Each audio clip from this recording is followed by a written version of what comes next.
কি জীবন, দুই ভাই কাজ কাম কেমন চলে? জি মালিক, কাজ কাম ভালোই চলে। আচ্ছা, ঠিকভাবে কাজ করো। আমি অন্য লোকজন বাদ দিয়ে তোমাকে দুইবারে রাখছি। আমি অন্য বিল্ডিং এ যাইতেছি, তুমি কাজ করো। ভাই শরীরটা অনেক খারাপ লাগতেছে, চলো যে একটু রেস্ট নেই। মালিক তো অন্য বিল্ডিং এ গেছে।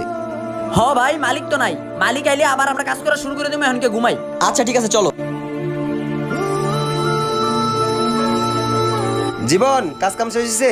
আরে ওরা কই গেল? কাজ কাম রেখা তোরা নি ঘুমাইতেছস? তো ঘুম বের করতেছি তারা। এই জীবন ওঠ। কাজ কাম রেখা তোরা দুজনে ঘুমাইতেছস না? রাখ মালিক। তোর কথা। আমি তোকে দুজনে বিশ্বাস করে রাখছিলাম, অন্য লোক বাদ দিয়া। আর তোরা আমি বিশ্বাসের একদম 12টা বাজাই দিছস। আজকে থেকে তোরা কাজ করা লাগবে না এখান থেকে। যা বাইরে হ। এদিকে শোন শোন, কাজ কাম করলে ঠিকভাবে কর, ঠিক আছে? একটা কথা মাথায় রাখবা, তোমার বাবা নাই, তোমার মায়ের ওষুধের খরচা যা লাগে তা তোমাকে দুই ভাইয়ের ইনকামের টাকা দিয়ে পুরাই দইব। কাজের মধ্যে ফাঁকি দিলে হইব? তাহলে তোমার মায়ের ওষুধের খরচা চলবো কেমনে? শুনো, ভালো কাজ করে আল্লাহর মনোজয় করা যায়। আর আমি তো সামান্য তোমাদের কাজের মালিক।